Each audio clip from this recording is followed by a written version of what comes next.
this. Y'all don't know anything about racing. This is true. You're right. You're in the wrong show. Yeah. You're watching the wrong show if you want to hear like super engineer stuff.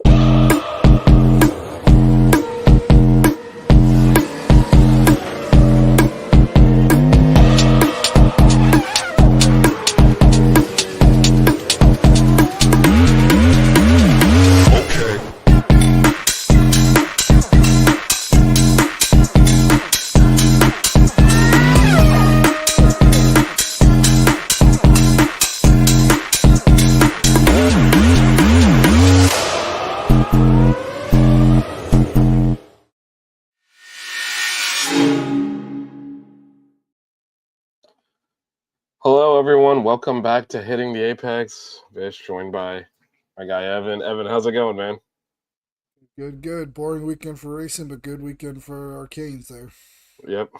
Expecting another good one this weekend. A lot of content on the network if you want to check that out. More coming before the weekend. But we're here to talk racing, man. Like you said, boring weekend last week, and that's not the case on the weekend coming forward. Yeah, especially when you look at with F1 and everything, because obviously the weekend off. I mean, there was some good racing other than Formula One, but that's just me talking because I'm the only one that watches anything but Formula One in the show. Even though it's just me and you now, we lost a couple of our other co-hosts, but other than Formula One, there was some good racing, but definitely with the weekend off, and I think it was a well-deserved weekend off. I mean, there was a couple races back to back that were kind of tough races in general for I think all the teams coming off of the summer break. So it's good that they're getting back into it though, and I think this is another doubleheader if I'm not mistaken. No, I think the next race after this is Singapore. Yeah, and I believe there's a week off. There is a week. That's October 3rd through 5th. Okay. So there's a week off. There's a week between. There's a week off between those, and then there's another week off between that and Austin, and then they start stacking again. Yeah, that's right, because it's Austin and Mexico. Yeah, it's because I think it's to Singapore because of the travel. I think there's an extra week, and then back to Austin is an extra week, and then then they stay in our hemisphere for a while and operate on our schedule. So fun times. Just around the corner. All right, so before we kind of talk Baku a little bit, just to reset where we are in the championship. So, shockingly, Oscar Piastri did not lose the lead in the week off. So he's still leading. His gap to Lando is 31 points. That's large but not insurmountable. And then kind of looking down the rest of the standings, a couple of battles, certainly Albon and Antonelli in that 7-8 range. And then Hajar and Nico as well. You'd like to see Alonso finish ahead of Stroll, but he's got to make up those 2 points. Shows you what reliability can do to your season. But that's where we stand standing wise. I think some of these battles in the middle are a little bit interesting. You watching any of those? I mean, the Hajar and Kimi, right in there. I know it's a pretty big points gap, but they really have been kind of comparable throughout the year. Kimi started off the year pretty well. Isaac kind of had a little rough patch right at the beginning, and then has kind of picked it up from then. So seeing where like the best of the rookies end up stacking up is really going to be something interesting to me, especially moving into last part of the season. Yeah, and just for Antonelli, we talked about this a little bit on last week's show. He started off so strong. Finishing behind a Williams is not good, so he needs to make up that gap to Alvin. So he doesn't want to be explained that at the end of the year. Exactly. All right, and the team standings. I hate to go on the limb here, but I don't think Ferrari's going to clutch McLaren. I think McLaren's got it there. Yeah, I think it's pretty much set in stone at this point. The McLarens would literally have to probably miss every single race from this point on. I don't think it would matter. Just for them to even have a chance. But that probably wouldn't even be able to make it. In fact, it's probably getting pretty close to. Let's see, so they can get 43 points a race. There's 8 races left. It's getting close to. If McLaren won twos this, it might be over. Well, don't they usually call it whenever it is? Yeah, it's not. It's definitely not over yet because you can still it's the gap is 347 points. So if you think, there's some sprint races too. So theoretically, there's probably about 400 points available. So so it's close though. It's getting close. It's getting close. So it might be one or two more races before. This might be one of those situations of is it the earliest ever that a manufacturer's championship has ever been decided? Because that's kind of what we're getting to that point. At this point of the season, we're kind of thinking about it. Has there been a team that's been just as dominant? I mean, you got your Mercedes a few years back. I feel like the Mercedes was probably more. I'd have to go look back and see when they clinched. I feel like some of those years, not like the latter half of that, as teams were closing the gap, but I feel like some of those years at the beginning, like when they got the hybrid engine correct and no one else really did, where they were just 1-2ing pretty much every race. With that said, it's so different now because you'll remember this. Actually, probably a lot of our viewers don't realize this, but like the point system used to be pretty radically different. So 10 points for a win, 8 points for second. It's hard to open that big of a gap up. In this case, you can really open it up. And then the other thing with so many races left, it's harder to clinch the championship because there's just so many races. But this could be a record for points gap between first and second by the end of the year if McLaren continues going. With that said, though, that's obviously done. But there's some, 2 through 4 is still in play. It'll be very hard for Red Bull to make that up with one driver, but they're still Max is still fighting. and then underneath that, 6 through 8 is definitely in play as well. So there's still some things to watch here. A couple of 3-team battles there in for second and for sixth. Yeah, and we keep on talking about how Max Verstappen has single-handedly kept himself in this, kept the Red Bull in this, second through fourth place battle.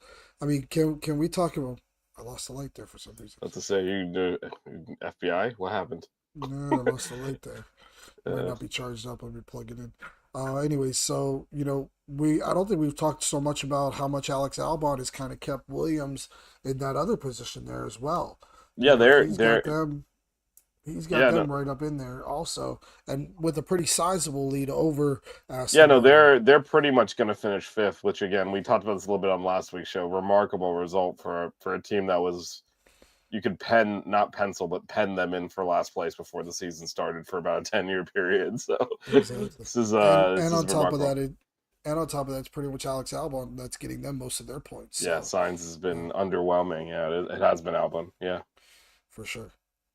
Yeah, so yeah, the reason 5 isn't up for grabs is because Albon has distanced the Williams from the pack there and kind of planted them firmly in that 5 spot. So that's why like Aston Martin Racing Bull Kickstarter aren't really competing with Williams because Albon has pulled away from the pack. Yeah, there is a 3-team battle there for 6 through 8.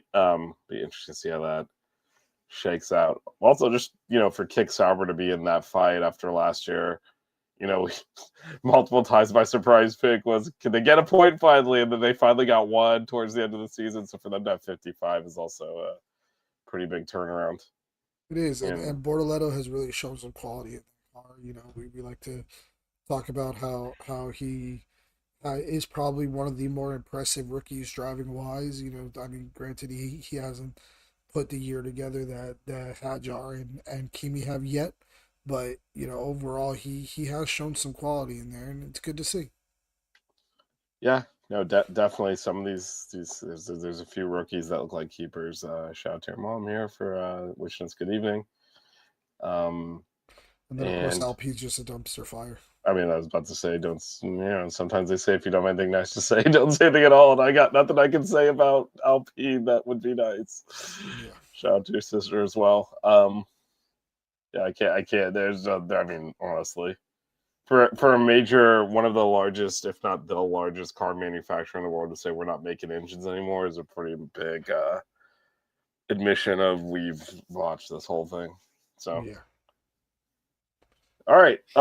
So that sets the stage for what's going to happen this weekend in Baku, the Azerbaijan Grand Prix, and as before we kind of break down the track, the tires, the DRS zones, Evan and his AI British compatriot here are going to take us for a lap around Baku. Down the longest straight in Formula One. 200. Well, let me back it up here a little bit. And we're across the line in Baku, building speed down the longest straight in Formula One. 205 miles per hour. Hard on the brakes now for turn 1. Down to second gear, clip the apex, careful not to lock a front, and power out. A short burst to turn 2, another left-hander, and a crucial exit as we charge down the second DRS zone.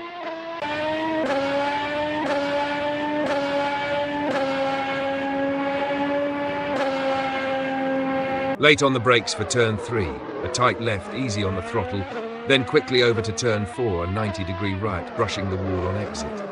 Into the technical section, turns 5 and 6, a tight left-right chicane. Easy to overdo it here and lose the rear.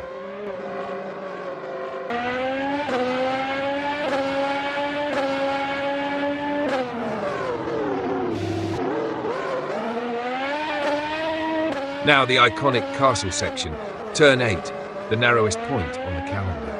Millimeters from the barriers, threading the needle uphill through 9 and 10, the car dancing between the walls.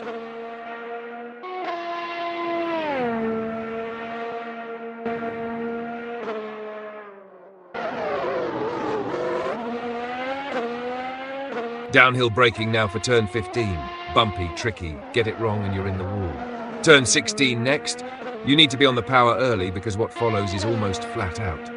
Through 17, 18, 19 and 20, flying at over 186 miles per hour, hugging the walls, DRS open once more, rocketing to the line. And that is a lap of the Baku city circuit. Yeah, and you can see Oscar won last year here. Leclerc has the fastest lap as we kind of go more into looking at some of the as I pull up kind of some of the track particulars. Evan, what are your initial thoughts on this track? Well, it's a city circuit, so it's a lot of 90-degree turns, but there is some technical aspects, and as was shown by the video, castle section is extremely tough.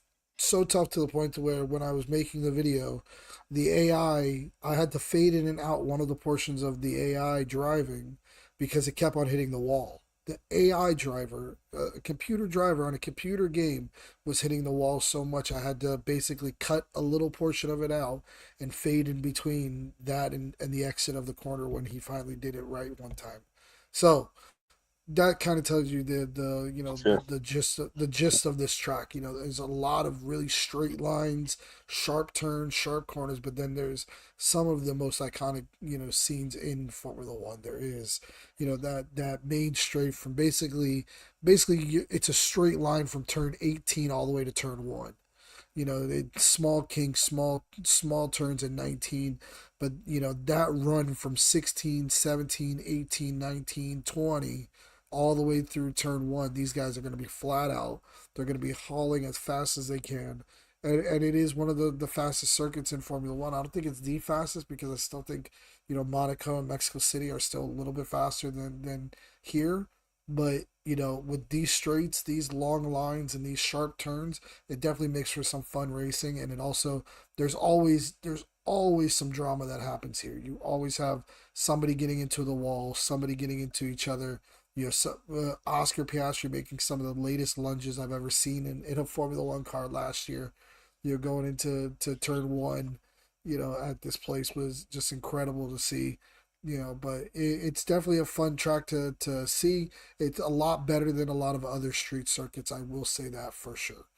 Yeah, the racing is better, I think, because of the long straight. And that first 90-degree turn you mentioned, turn 1, because there's a runoff area past it, we tend to see people be a little bit more aggressive. So there's kind of some better racing. I feel like if there was just a wall there, people would brake halfway down the straight to make sure they make the corner. But like you said, people like Oscar can be a little bit more aggressive there because they obviously overshoot the corner. You're in trouble. You're going to lose a lot of time, but you're not in the wall. So I think that gives them a little bit more confidence to do that. Yeah, no, it's a fun track. The long straight is definitely interesting, and then yeah, it's unlike Monza where it's all kind. There's a few curves, but not really anything. That's too that would require you to put more downforce on the car. This one, that whole second sector is just heavy downforce reliant, and so you got to balance that with then the long straight for sectors 3 into sector 1. And also just when you're coming out of a long straight like that, having to immediately do like you said, a 9-degree turn, that's hard on the car, and also you're gonna want to put more downforce to make that corner. So a little bit trickier setup than Monza, where like you said, looked like Red Bull just found some spare parts in the garage and shoved them on the thing and called it a wing because they didn't really need it.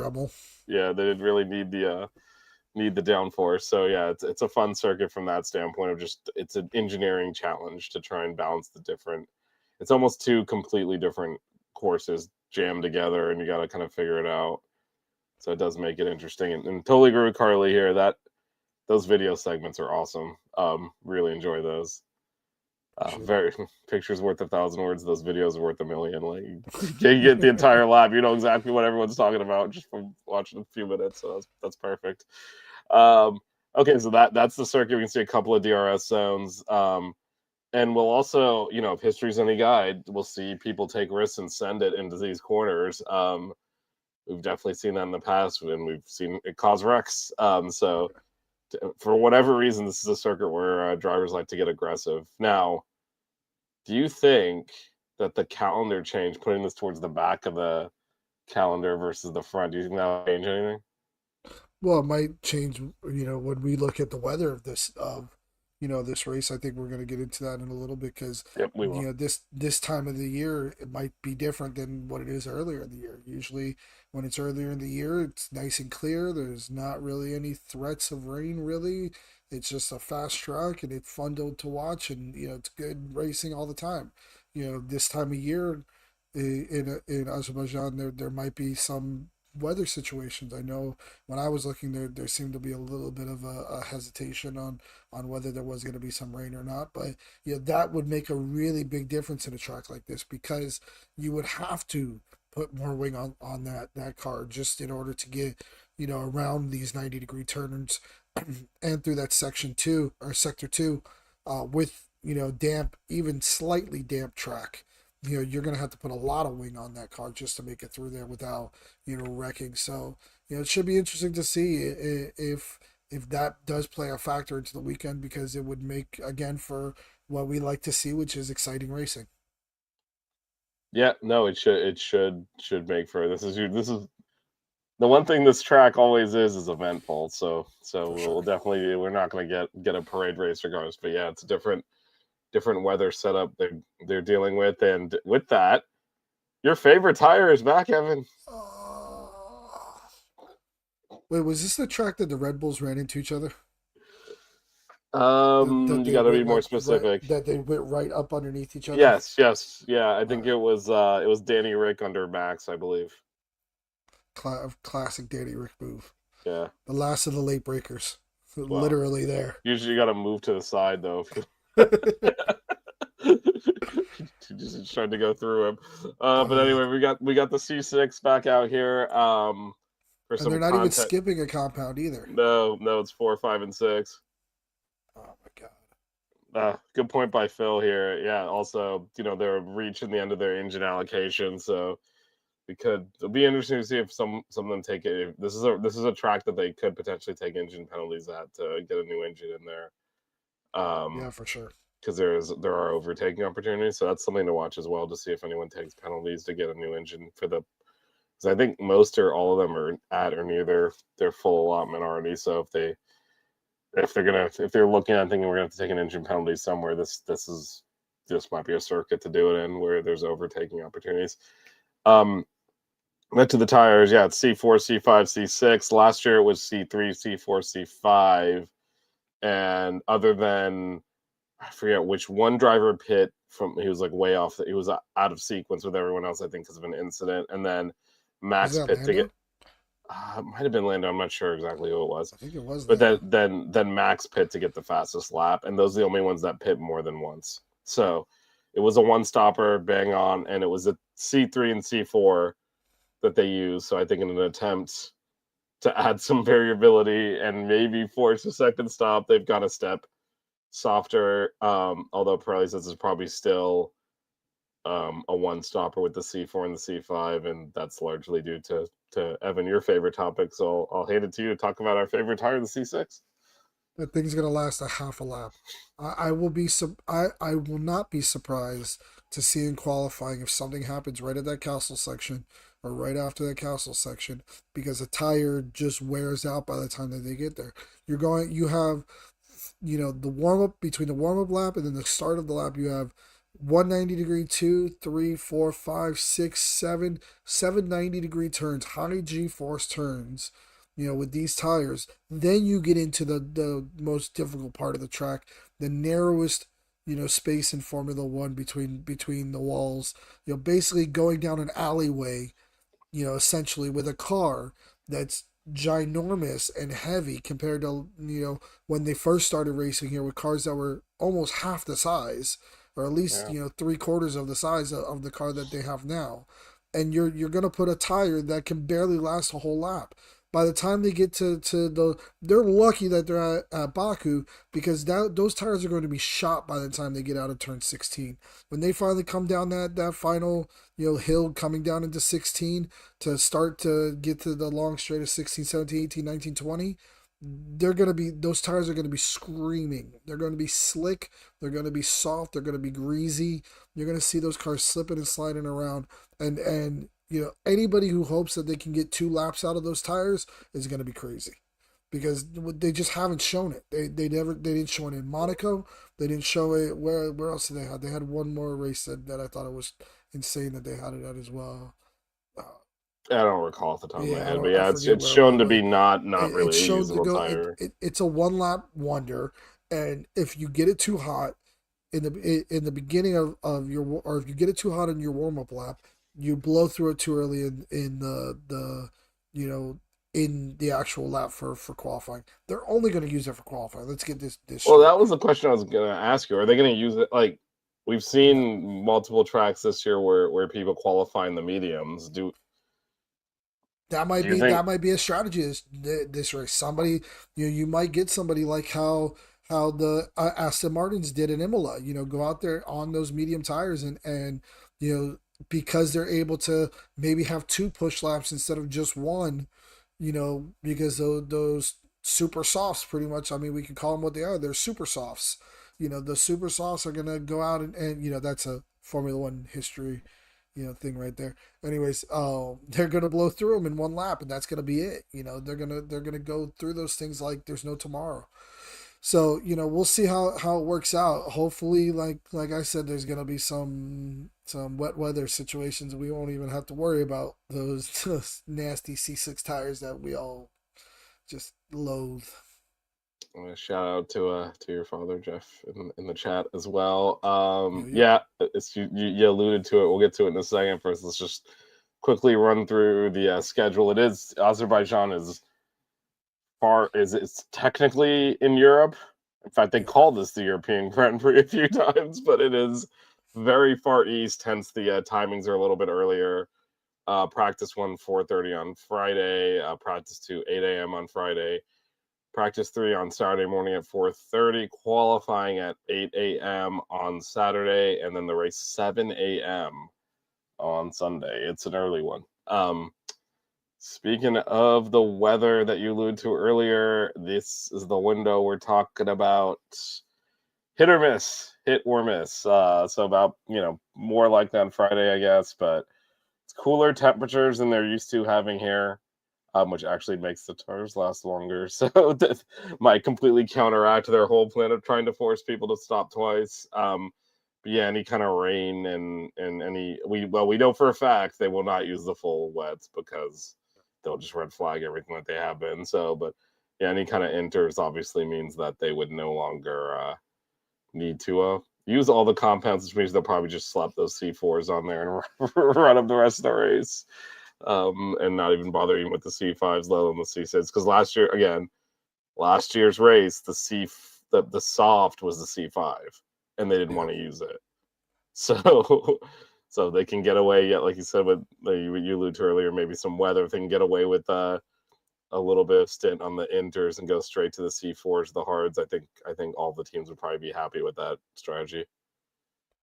No, I agree with that too. I think that that's probably what they're going to hope for. If it stays dry, if it doesn't, if it gets into those inters, it's going to be a crapshoot, and they're going to keep on trying to put on the slicks, but who knows? If you could do me a quick favor, can you open back up the track map? I want to see something Yep, absolutely. because I see something with the weather that I think would be an interesting factor. No, it doesn't show it on here. I wonder what the orientation is of the track in regards to north south and all that stuff. Because did you read what the wind was on Sunday? No, why is it gusty? 21 miles per hour out of the northwest. Yep, there it is. If that straight is going if that straight is going, in that general direction, those cars are going to be pushed so far going into that first turn. You're going to have to see these guys, slow down halfway down the straight just to be able to make that turn, because you got to remember these cars, those wings, yes, they create downforce when you're going forward, but still, they can act like a sail if they have wind pushing up against them as well. You talk about these guys all the time. There was Gus at one of the races in Saudi Arabia, I think it was, and Hajar got put out, or one of the rookies got put out because there was a gust of wind that came and grabbed the back of that wing and pushed it, and he lost that rear end traction, that rear end downforce, because of the fact that wind was coming out so quickly. With a 21 mile per hour average wind, man, and especially because you're going down basically corridors of, okay, so if north is north is this way, so this is it's oriented the way it is. So north. Okay, so east, yeah, so the just wind like is going to be coming out of the northwest. So if we're looking at the screen right now, so it's kind of coming from out the of top left. Yeah. Okay, so then basically it's going to be a crosswind going into it, and that's still going to make for really interesting, racing, especially because you're talking about this is in a downtown area of a major city. That these tunnels of between these buildings, are still going to be able to, push the wind in certain ways. You're going to have a gust of wind coming from turn 2 down to turn 1. Imagine if one of these cars, they make that turn after hauling so much going down that first, long straight, and then they make that turn and they get a strong gust of wind, or some strong wind coming directly at them. It could really, disrupt the balance of those cars and make for anything to really happen. And then the same thing going that burst from 3 to 4, you're going to get a back, or some tailwind. Coming from 13 down to 16, you're going to get a tailwind, and that's a downhill area as well, going to 16. And we've seen cars at that turn 16 crash out, before turn 17 before. Yeah. And so you're coming downhill. It's between all these buildings. You have these gusts of wind that are going to be coming pretty strong. And if there's rain, if it's wet, if it's changeable conditions, as they like to say on the broadcast, it's really going to make for some interesting dilemmas for these guys to be able to try to manage throughout the entirety of this race. Yeah, no, for sure. The wind and wet is difficult, and with the walls could be even worse. I mean, at this point, if there's actual significant rain, they'll red flag it and basically ruin the. That's half the problem with it. Is you want rain because it makes for a little bit funner racing, especially in these city circuits and stuff like that. But yeah, I mean, Phil's absolutely right. If they get rain and it's too much, they're just gonna red flag it, which is just not great. Yeah, no, it's. I mean, it's hard to push back on things that are clearly driver safety, but there's basically no scenario which they'll let them run where it requires the full wets at this point. Yeah. Like they just red flag it when those are needed. Like they never have to use those tires. It's kind of a weird one because they may barely make them.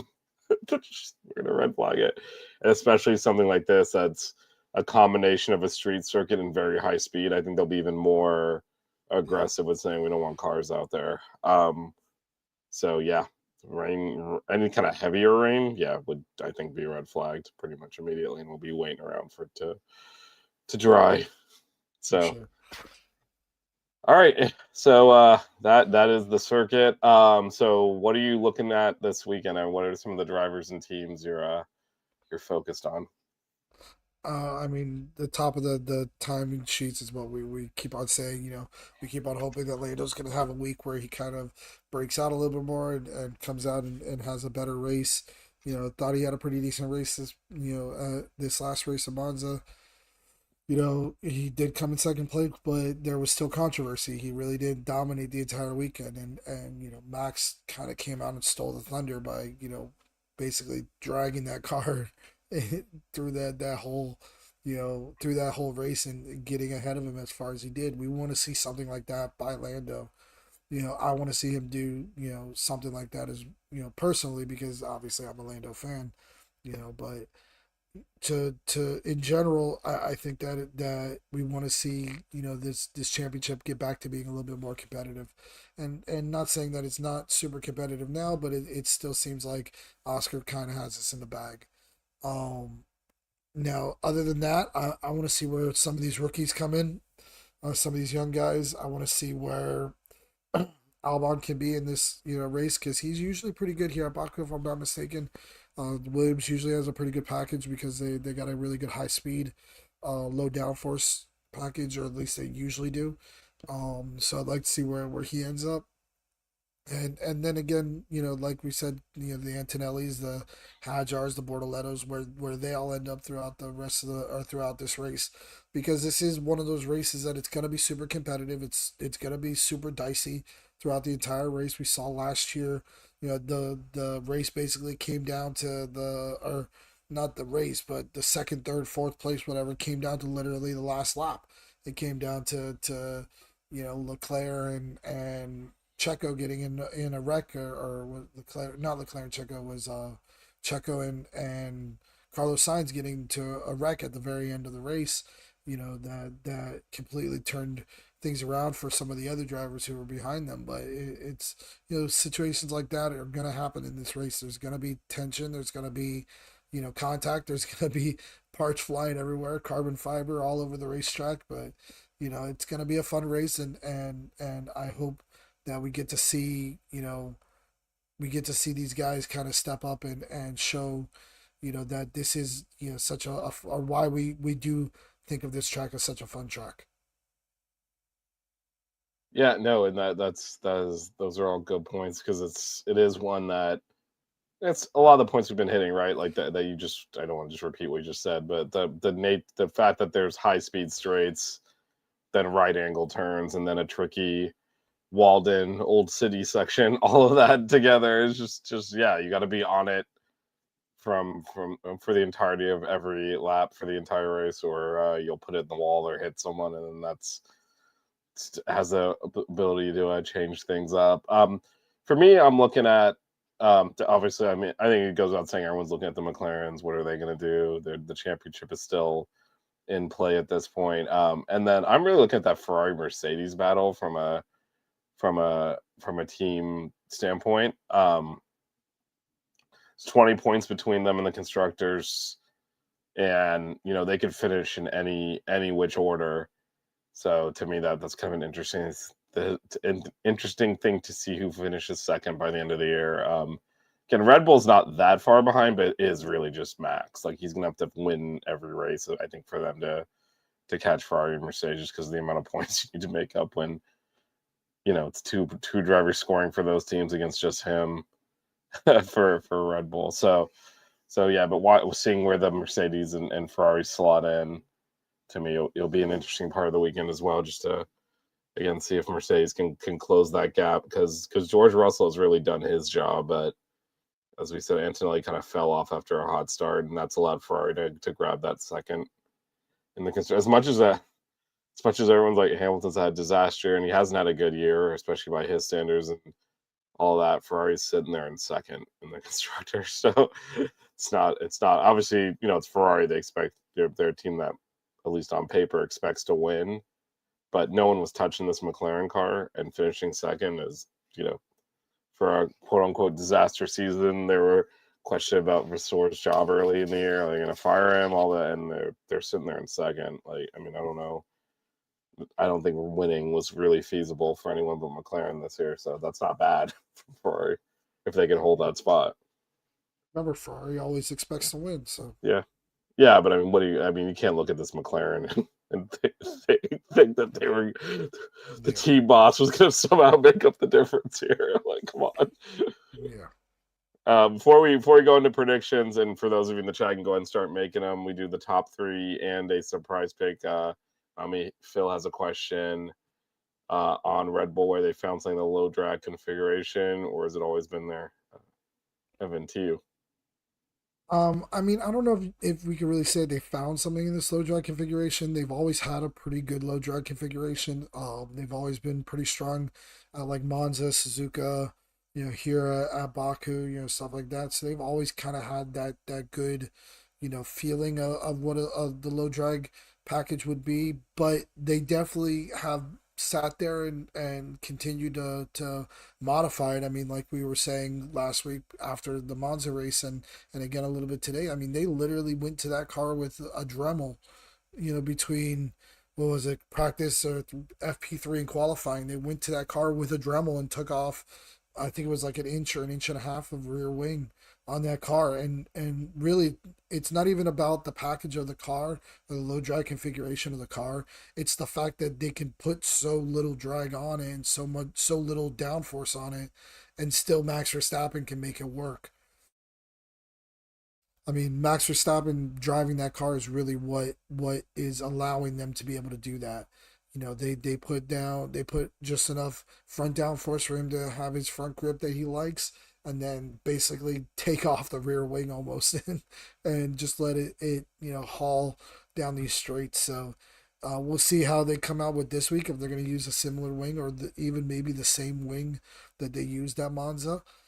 Because you can kind of use the same wing between these two races. Kind of. That'd be tough though, because I feel like you'd lose so much time in the middle sectors. But that's Max though. The Max factor of that is where it really turns, because Max can run a car with a wing that's that small in the rear and still be able to control it going through the rest of the lap. So yeah, I think that they've always kind of known how to work a low drag configuration. They just have kind of pushed it a little bit more this year because they probably need to, because of how fast those McLarens are. But what do you think about that, Fish? Yeah, no, I think they're gonna have to balance the car more. It still is a lower drag. If you're looking at, like, on average, it's a lower drag configuration than probably the average, but not by that much, just because that sector 2 through the castle section is one that you have to, you need downforce to get through. And even, you'll make up time on the straights, but then immediately, like, the big difference between Monza and here is Monza, you get the S turns at the end of the long straight, so you're kind of still going forward. These are straight up, 90s. They're full ass, like us driving to fucking Publix, making a full ass turn. Like, that's so like that you're gonna need more downforce for that. With that said, you're right. They've always been a little bit better in low drag because Max can make it up in the corner, so they're able to take more wing off. Yeah. And then one thing that they got right at the beginning of this generation of cars, and cuz McLaren has dominated this season, we forget, like, this has been the Red Bull generation of car. Like, they dominated at the gate, and Max won every championship until this year in that car. Now, obviously, last year with Checo's performance, McLaren was able to overtake them in the constructors, and this year they're going to do the double, regardless of which driver wins. But they got that DRS right. Yeah. And remember they were being accused of cheating at the beginning, like, oh no, they must have done something illegal. Why is it so good? And while other teams close the gap, they still have the best DRS. When you get into a situation like Monza, for example, where they have the low drag setup, even after he gives the place back to Lando, like, he's got the DRS to eat him up. And we've seen the McLarens not be nearly as strong when they're not in clean air. There's all sorts of, and their DRS is not great. Like it's probably the biggest weakness in the car in relation to the competitors. It's just not. So Max is able to open that gap up a little bit, and then not, and even because you overtake, you're in front. Generally, the car behind you will have DRS for the next few laps, but the fact that's not that powerful, he was able to push that outside of a second and then he's in clean air helps a lot. So I think that happened at Monza. I don't think we'll see a repeat here, but I think there are elements of that car that have always been, geared towards a little bit lower downforce, and yeah, Monza was kind of where that really pays off. I think here it's a little bit more balanced, and I think they won't be able to do quite what they did in Monza. We'll see. All right, on to predictions again. Feel free in the chat to put your top 3, who's on your podium, and also a surprise off the wall pick. Evan, I have written my pick down already, but you go first. See if you can guess my pick for like the 3rd race in a row, because we've been doing the same picks. I'm gonna go Lewis P1. Wow. Okay, you're definitely not. You're definitely not the same page as me. Where's the Ferrari get this pace from, man? Because I think that they're gonna come out and go drastic. They're gonna do like this super low downforce setup, and they're gonna just go out and try to do the best that they can to try to just put some laps in and come out and qualify ahead of everything. Leclerc came, or has the fastest lap here, so obviously these cars can go fast, those Ferraris can go fast here. They know how to set them up, and they know how to get them to perform. So I'm gonna go. Yeah, Carly's not happy with that one. I'm gonna go Lewis P1. I'm gonna go Lando P2, and I'm gonna go Max P3. I'm gonna put Oscar. I'm gonna say my surprise pick is Oscar in 8th, between 8th and 10th, because he's gonna have to come from the back because he's gonna have to change his engine. Now, Lando isn't going to change his engine because they had that issue with it a few races back at Zandvoort. But They did say that it wasn't the engine that was the issue with that one. I think something's going to happen with Oscar, whether it's in qualifying or whether it's in practice, and he's going to have to change out that engine, and he's going to have to start from the back. And then he'll get back up there, but he'll only get back up to the 8th to 10th. I mean, I was gonna just let you take the Lewis pick as the surprise too, but you doubled down because I feel like Lewis winning is a bigger surprise than Oscar in 8th to 10th, which is anyway. So you got a couple of surprises going there, and then Carly in the chat has come through with shockingly Max in P1, followed by Charles and Lando, and both Mercedes DNF. That's what she's going surprise wise. Both Mercedes DNF. She says she likes the special pick for hers. She like her special pick, or she just likes it in general as like a concept? No, she's probably saying either she likes hers or she likes mine. One of the two. Well, we know she's not complimenting you. I feel like that goes against her rules. So yeah, so she must be big sister rules. It must be. She must be talking about. No, she is. Oh, look at this! Look at this! There it is. Maybe she just doesn't like Oscar, and you shot him down. All right, we got picks from Phil as well. We got Max to win, Oscar 2nd, Lando 3rd, 4th, Bortoletto. I like that pick. That is a fun one. Pick. That's a fun one. I like that from Phil. I'm noting these down. Phil's got a good pick here. Max, Oscar, Lando, and then surprise is Bortoletto 4th, which would definitely be a surprise. That is the point. Yes, our resident Max Verstappen fan here is very pleased with Phil's pick of putting Max in P1. All right, my turn. I've got Oscar to win. I've got Max in 2nd, Lando 3rd, And but just to talk about that real quick, I think this is where it's over. Yeah. 10 points more towards Oscar. Put him up 43, I believe, or 44, something like that. So that'll do it. I think this is the one where it's confirmed. I think Lando's done. But surprise pick. I've been saying he's been struggling. He hasn't been performing. I have Kimi Antonelli finishing ahead of his teammate George Russell. That was my surprise pick. Here, and I'll throw another one in there. On pace. So like it doesn't count, yeah, because otherwise it's, I mean, any number of reasons he could finish ahead, but on pace, like he is actually faster in the race, not because George ran over some debris because Lance Stroll hit something and it hit his tire, like not that. Like why does it have to be Stroll, man? I mean, actually, the drivers are pretty good now. We used to have a range of people who could choose Stroll, Latifi. There were a list of people, unfortunately.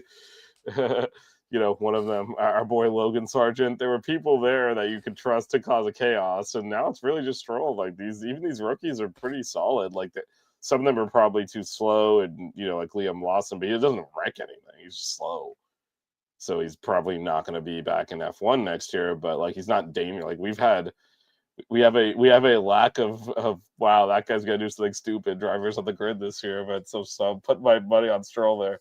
But no, so I think the pick is Kimi will be ahead of George on pace, not because George, I don't know, had to take an extra pit stop for damage from someone else's car or something, or I don't know, gets safety card out of position or something, but just an actual, hey, look who's running ahead of who type of situation. Yeah. Anyway, just to reset again, that race is Sunday. The race itself is at 7 a.m. on Sunday. Qualifying is at 8 a.m. on Saturday. Be a long day if you're going to watch that, and also head out to Hard Rock for the night game. That's the Canes will crush the Gators. So it should be a nice little Saturday for you if you start with your F1, finish with some domination. Sorry, Jeff. I am aware of your allegiances. Anyway, we'll be back. I think next week when we need to kind of maybe move some things around, or was that the week after? I think it was the week after. Okay, so we will definitely be back next week to review this. Potentially, depending what we'll talk, but potentially also do a preview of Singapore. We'll see what lands on the schedule on our Evan's travel schedule there, but we will have a show next week for sure. So come back and join us for that. Thanks, Evan. Always a fun time. I always really enjoy doing this show. I do a lot of shows. This is definitely a fun one that I really enjoy. Thank you, Jeff. You know me. I have a great time with it. Yep, absolutely. And we'll see you all next week.